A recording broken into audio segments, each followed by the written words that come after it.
Bismillahirrahmanirrahim. Assalamualaikum warahmatullahi wabarakatuh. Perkenalkan, nama saya Anggreni Rifani Naraya dengan NIM 21090160105. Di sini saya akan menjelaskan beberapa poin mengenai dari materi kelompok saya, yaitu pegadaian.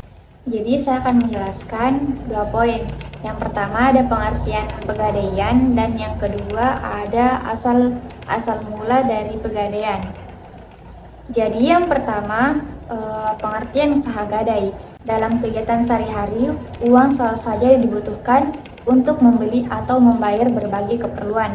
Dan yang menjadi masalah, terkadang kebutuhan yang ingin dibeli tidak dapat dicukupi dengan uang yang dimilikinya. Kalau sudah demikian, bagaimana cara penyelesaian tersebut?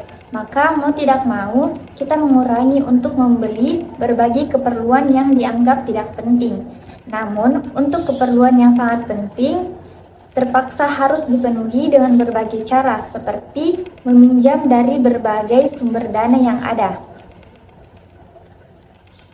Bagi mereka yang memiliki barang-barang berharga, jika kesulitan dana dapat segera dipenuhi dengan cara menjual barang berharga tersebut, sehingga sejumlah uang yang diinginkan dapat dipenuhi. Namun risikonya barang tersebut akan hilang dan sulit untuk kembali. Lantas bagaimana cara mengatasi jika barang tersebut masih ingin dimiliki kembali? Untuk mengatasi kesulitan di atas, di mana kebutuhan dana dapat dipenuhi tanpa kehilangan barang-barang berharga, maka masyarakat dapat meminjamkan barang-barangnya ke lembaga tertentu. Barang yang dijaminkan tersebut pada waktu tertentu dapat ditebus kembali setelah masyarakat melunasi pinjamannya. Jadi kesimpulannya, secara umum, pengertian usaha gadai adalah kegiatan menjaminkan barang-barang berharga kepada pihak tertentu guna memperoleh sejumlah uang, dan barang yang dijaminkan akan ditebus kembali sesuai dengan perjanjian antara nasabah dengan lembaga gadai. Dan dari pengertian di atas dapat disimpulkan bahwa usaha gadai memiliki ciri-ciri sebagai berikut. Yang pertama, terdapat barang-barang berharga yang ingin digadaikan. Yang kedua, nilai jumlah pinjaman tergantung nilai barang yang digadaikan. Dan yang ketiga, barang yang digadaikan dapat ditebus kembali. Poin B yaitu asal mula pegadaian. Dalam sejarah dunia usaha, pegadaian pertama kali dilakukan di Italia. Kemudian dalam perkembangan selanjutnya melalui ke wilayah-wilayah Eropa lainnya seperti Inggris, Prancis, dan Belanda. Oleh orang-orang Belanda lewat pihak VOC, usaha pegadaian dibawa masuk ke Hindia Belanda, di mana pada saat itu tugas pegadaian adalah membantu masyarakat untuk menjaminkan uang dengan jaminan gadai. Di zaman kemerdekaan, pemerintah Republik Indonesia mengubah status menjadi perusahaan negara atau PN. Pegadaian berdasarkan Undang-Undang Nomor 19 Tahun 1960. Perkembangan selanjutnya pada tanggal 11 Maret 1969 berdasarkan Peraturan Pemerintah Republik Indonesia Nomor 7 Tahun 1968, PN Pegadaian berubah menjadi Perusahaan Jawatan atau Perjan. Kemudian pada tanggal 10 April 1990 berdasarkan Peraturan Pemerintah Nomor 10 Tahun 1990, Perjan Pegadaian berubah menjadi Perusahaan Umum atau Perum Pegadaian. Sampai saat ini, lembaga yang melakukan usaha berdasarkan atas hukum hanyalah Perum Pegadaian. Sekian materi dari saya dilanjutkan oleh teman-teman kelompok saya. Terima kasih. Wassalamualaikum warahmatullahi wabarakatuh. C. Tujuan usaha gadai. Tujuan utama usaha pegadaian adalah untuk mengatasi agar masyarakat yang sedang membutuhkan uang tidak jatuh ke tangan para pelepas uang atau tukang rentenir yang bunganya relatif tinggi. Jika seseorang membutuhkan dana, sebenarnya dapat diajukan ke berbagai sumber dana seperti meminjam uang ke bank atau lembaga keuangan lainnya. Akan tetapi, Kendala utamanya adalah prosedurnya yang rumit dan memakan waktu yang relatif lebih lama. Kemudian di samping itu, persyaratan yang lebih sulit untuk dipenuhi seperti dokumen yang harus lengkap membuat masyarakat mengalami kesulitan untuk memenuhinya. Begitu pula dengan jaminan yang diberikan harus barang-barang tertentu karena tidak semua barang dapat dijadikan jaminan di bank. Keuntungan perusahaan pegadaian jika dibandingkan dengan lembaga keuangan bank atau lembaga keuangan lainnya adalah yang pertama, waktu yang relatif singkat untuk memperoleh uang, yaitu pada hari itu juga. Hal ini disebabkan prosedurnya yang tidak berbelit-belit. Yang kedua, persyaratan yang sangat sederhana sehingga memudahkan konsumen untuk memenuhinya.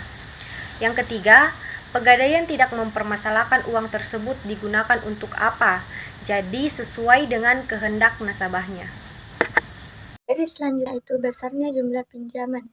Besarnya jumlah pinjaman tergantung dari jaminan atau barang-barang berharga yang diberikan.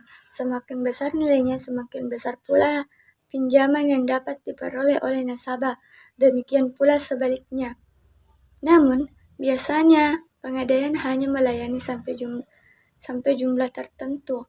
Yang biasanya yang menggunakan jasa pegadaian adalah masyarakat menengah ke bawah. Kepada nasabah yang memperoleh pinjaman akan dikenakan sewa modal atau bunga pinjaman per bulan yang besarnya tergantung dari golongan nasabah. Golongan nasabah ditentukan oleh pegadaian berdasarkan pinjaman, sedangkan besarnya sewa modal dapat berubah sesuai dengan bunga pasar. Dalam menentukan jumlah pinjaman, maka barang jaminan perlu ditafsirkan terlebih dahulu. Untuk menafsirkan nilai jaminan yang dijaminkan kepada pihak pegadaian, ahli memiliki tafsir. Misalnya, jika yang dijaminkan adalah sebuah televisi merek X keluaran tahun Z, maka si ahli tafsir dengan cepat menafsirkan berapa nilai real televisi tersebut. Yang jelas, nilai tafsiran pasti lebih rendah dari nilai pasar. Hal ini dimaksudkan jika terjadi kemacetan terhadap pembayaran pinjaman, maka dengan mudah pihak pegadaian melelang jaminan yang diberikan nasabah di bawah harga pasar.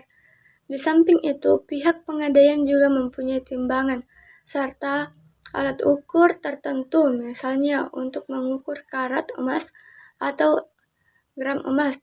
Tujuan akhir dari penilaian ini adalah untuk menentukan besarnya jumlah pinjaman yang dapat diberikan. Materi selanjutnya yaitu barang jaminan. Bagi nasabah yang ingin memperoleh fasilitas jaminan dari perum pegadaian, maka hal yang paling penting diketahui adalah masalah barang yang dapat dijadikan jaminan. Besar jaminan diperoleh dari 80 hingga 90% dari nilai taksir.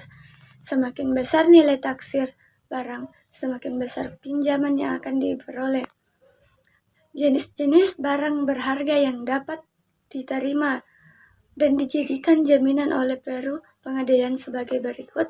Yang pertama, barang-barang atau benda-benda perhiasan antara lain emas, perak, intan, berlian, mutiara, platinum, jam. Dan yang kedua, barang-barang berupa kendaraan seperti mobil, termasuk bajai dan bemo. Kedua, sepeda motor, sepeda biasa termasuk becak. Yang ketiga, barang-barang elektronik antara lain televisi, radio tape, video, komputer, kulkas, toaster, dan mesin tik.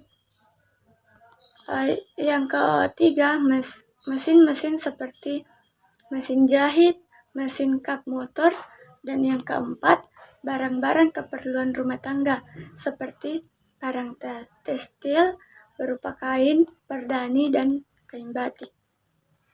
Prosedur jaminan. Seperti yang kita ketahui bahwa menariknya peminjaman uang di Pegadaian disebabkan karena prosedurnya yang sangat mudah, cepat, dan biaya yang dikenakan relatif sangat ringan. Nah, di samping itu, biasanya perum Pegadaian tidak begitu mementingkan untuk apa uang tersebut digunakan. Yang penting, setiap proses peminjaman uang di Pegadaian haruslah dengan jaminan barang-barang tertentu. Hal ini tentu saja sangat berlawanan dengan prosedur peminjaman uang di lembaga keuangan lainnya seperti di bank.